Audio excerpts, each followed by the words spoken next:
Welkom by vandag se leerreis oor Afrika filosofie en onderwys.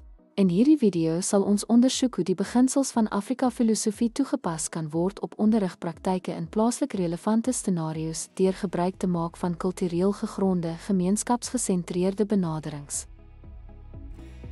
Afrika filosofie bied transformerende benaderings tot onderwys wat gemeenskap, kulturele identiteit en inheemse kennisstelsels fokus.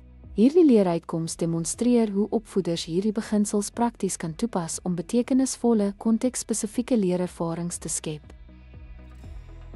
Afrika filosofie vind toepassing in plaaslike onderrigkontekste deur 3 sleutelareas: klaskamerbestuur geïnspireer deur Ibinti, integrasie van inheemse kennis en mondelinge tradisiepedagogie.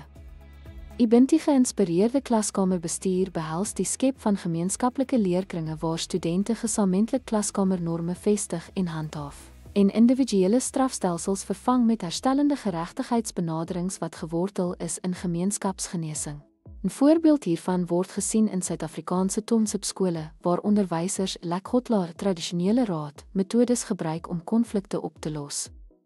Inheemse kennisintegrasie behels die insluiting van plaaslike ouderlinge as mede-onderwysers vir vakke soos omgewingswetenskap en die ontwerp van wiskundelesse met behulp van tradisionele meetstelsels en argitektoniese patrone. Mondelinge tradisiepedagogie gebruik storievertellingsraamwerke vir geletterdheidsonderrig en historiese bewaring en ontwikkel geheuetegnieke gebaseer op groot tradisies vir inhoudsbehoud. In Nigerië gebruik taalonderwysers 'n maandelik verhale en formate vir kreatiewe skryfwerk.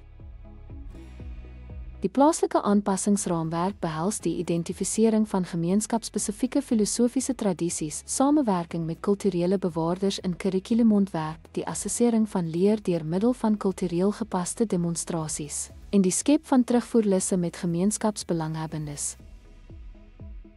Ten slotte, deur Afrika filosofiese beginsels in onderwys in te sluit, skep ons kultureel autentieke en streng leerervarings. Hierdie metode betrek nie net studente nie, maar bewaar ook inheemse kennis, wat verseker dat onderwys resoneer met hul ervarings en gemeenskap.